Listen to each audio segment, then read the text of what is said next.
7 de la mañana, 5 minutos. Gracias por mantener nuestra sintonía a nuestra franja informativa. Este es el momento de nuestro espacio Opiniones. Cada 11 de julio celebramos el Día Mundial de la Población y dentro de esas celebraciones el Fondo de Naciones Unidas para Población plantea a la opinión mundial algunas temáticas de reflexión. Este año 2009 el tema ha sido proteger de la crisis económica mundial a las comunidades marginadas. Por supuesto, de ese trabajo, esa reflexión llega también a nuestro país y es el motivo de nuestra conversación esta mañana. Con nosotros Leonor Calderón, representante del Fondo de Población de Naciones Unidas. Bienvenida, Leonor, gracias por estar con nosotros. Un gusto tenerla en este programa. Un gusto para mí estar aquí acompañándolos, muchas gracias. ¿Qué significa para El Salvador esta temática, proteger de la crisis económica mundial a las áreas, a la población más marginada? Mire, nosotros aplaudimos realmente cuando nos enteramos que esa iba a ser la coyuntura, porque pensamos que si bien es una coyuntura que a nivel global tiene un sentido de la oportunidad muy importante por la crisis que estamos viviendo, en El Salvador aún más por dos razones, porque también obviamente está inmerso en todo el proceso de crisis como toda la región centroamericana, porque tiene algunas vulnerabilidades específicas que hacen que sea necesario abordar con cierto detalle el tratamiento del problema, la intervención para poderlo solucionar, y porque estamos en una coyuntura política que se está planteando nuevas políticas, valga la redundancia, nuevas políticas públicas para atender la problemática de la población. Entonces, la coyuntura es muy importante porque en un momento donde se están diseñando políticas, llamar la atención de la sociedad en su conjunto, autoridades, empresa privada, llamar la atención de que sí es realmente importante hacer algunas inversiones que no son tan costosas, pero que son altamente rentables para evitar que la crisis golpee y deje una mayor huella en las poblaciones vulnerables, pues nos parece una gran oportunidad. Y tengo que decirle que sentimos que la temática ha tenido una gran acogida en la sociedad salvadoreña, en los medios de comunicación, en las autoridades, realmente han dado algunas respuestas. En el evento central que tuvimos el día 14 de julio, sentimos que había dos altos funcionarios del Estado dando respuestas de alguna manera de lo que el Estado piensa hacer, de la manera como piensa enfrentar esta problemática. El Fondo de Población no es que viene y dicta líneas a ejecutar, sino me llama la atención cuando dice ponemos a la reflexión este tipo de situaciones. De ninguna manera, yo creo que ningún organismo de cooperación realmente que siga los lineamientos internacionales que se han apoyado en las convenciones de París y de Accra puede atreverse a dictar políticas a ningún gobierno. Yo creo que nuestro papel es hacer reflexión, hacer estudios sobre cuál es la realidad, poner algunos problemas sobre la mesa y acompañar las decisiones de los estados para poderlas superar y de las sociedades en su conjunto. Yo creo que en El Salvador en este momento hay agenda de sobra, hay agenda muy interesante para poder avanzar en todos estos procesos.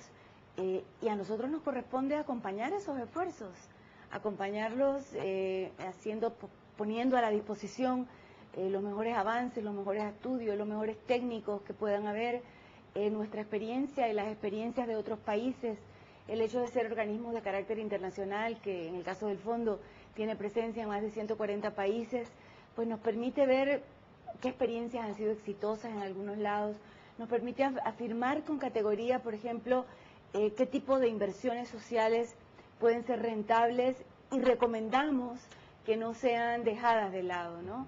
Ahí, por ejemplo, mencionábamos algunos grupos especiales y yo quiero hacer un énfasis muy especial en la inversión en las mujeres. O sea, cómo en una coyuntura como esta, invertir en mujeres, cuando hablo de mujeres, hablo de niñas, hablo de adolescentes, tiene un impacto muy fuerte en la sociedad. Hay algunas realidades que se están planteando alrededor de la pobreza en el país y un primer dato es que esta ha aumentado. Sí, cuando habíamos tenido algunas bajas, esta aumentó. La población, se hacen correcciones al censo y se dice, mire, somos más población, realmente no estaba bien hecha esta medición. Y también de esta población hay más mujeres. Yo quiero ahí decirle algo, a ver, la medición no es que no estaba bien hecha, y quiero hacer la precisión. O sea, lo que pasa es que a 2 años, no debemos olvidar, el tiempo pasa muy rápido. Ya hace 2 años y tomamos esa foto estática de la población, fue en el 2007. Y en este periodo, además, hemos ya determinado las tasas de omisión que no es un error. O sea, todos los censos tienen tasas de omisión. Hay algunas tasas de omisión que se contabilizan cuando se hacen todas las proyecciones, cuando se estudia. Entonces, al analizar las tasas de omisión, que no error, sino las tasas de omisión, y obviamente la dinámica de crecimiento de la población en 2 años, nos da una diferencia que no es tan importante, de 5.7 a 6.1. Pues son 4 puntos. A lo mejor lo sentimos más porque nos cambia el numeral de millón, pero podría haber sido perfectamente de 5.4 a 5.8. Pero es más población. Es más población que es la dinámica como claro, vamos avanzando. Y en ese sentido ha aumentado más la pobreza. Dentro de esa misma población hay más mujeres, entendemos que hombres en el país. El hecho de la violencia le ha impactado en un elemento importante a esa población. Y cómo entender entonces el marco de estos gritos o alarmas que estaría lanzando a través de la investigación el Fondo de Población para que se hagan estas políticas en las áreas de mayor marginación. ¿Cuáles son los elementos que hay que considerar? Bueno, precisamente lo que le estaba mencionando, o sea, estamos inmersos en una situación de crisis que es real, ¿verdad? Hay algunos impactos que ya se comienzan a sentir. Tenemos cifras oficiales desde el año pasado de una persistente disminución de empleos en las maquilas.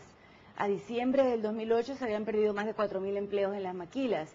No tenemos las cifras recientes, pero asumimos que eso ha seguido. Y pensamos que al final del 2009 tal vez El Salvador haya perdido entre 45.000 y 55.000 empleos. De los empleos que se van a perder, por lo menos el 57%, 54-57% se estiman que van a ser empleos de mujeres. De por sí ya eran empleos de baja calidad. Acordémonos que la maquila tiene un salario mínimo menor. Y acordémonos que aunque se dice con mucha frecuencia, los trabajadores de la maquila son las trabajadoras de la maquila. En un altísimo porcentaje son mujeres las que están en las maquilas.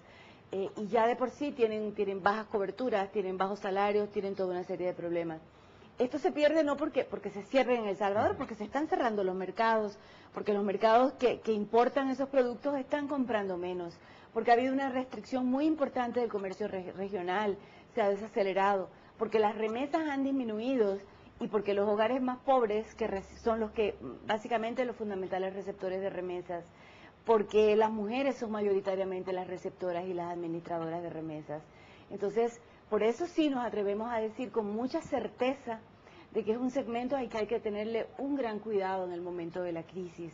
Por ejemplo, en el tema de la salud sexual y reproductiva, del acceso a la salud sexual y reproductiva, se ha comprobado perfectamente que una mujer al momento de tener un embarazo no deseado o no planificado, además de que ya de por sí se cataloga como un embarazo de riesgo, está atravesando por una situación que impacta en todo lo que es su actividad económica. Y muchas veces, como ocurre en un infinito número de hogares en El Salvador, siendo ella la única proveedora del núcleo familiar, eso puede impactar centralmente. O sea, no es que estamos diciendo no crezcamos y que no nazcan más niños, no, que nazcan todos los niños cuyas familias tienen las condiciones para poderlos llevar adelante. Claro, hay que entender la realidad de lo que está pasando frente a esas cosas y cómo enfrentarlo. El caso de la misma gripe A H1N1, cómo nos está impactando en un país como este. Exactamente. Por ejemplo, el tema de la educación en las mujeres. Cuando hay una situación crítica en el núcleo familiar, ¿quién es la primera que retiran de la escuela? Cuando hay pocos recursos para pagar el transporte a la escuela, cuando hay pocos recursos para pagar los uniformes, pero ahora afortunadamente van a tener uniformes los chicos, cuando hay necesidad de que se cuiden los hermanitos porque alguien más de la que se quedaba con ellos tiene que salir a trabajar, a la primera que retiran es a la niña. Y eso para la sociedad tiene un impacto muy fuerte, muy fuerte, porque la educación en la mujer tiene una incidencia directa en la mortalidad infantil. Simplemente vemos el dato de la semana pasada, los 2 primeros niños que murieron de la gripe H1N1 eran hijos de madres adolescentes. Y eso está seguramente si vemos la escolaridad de esas chicas, era una escolaridad baja. Está totalmente comprobado que 9 años o más de educación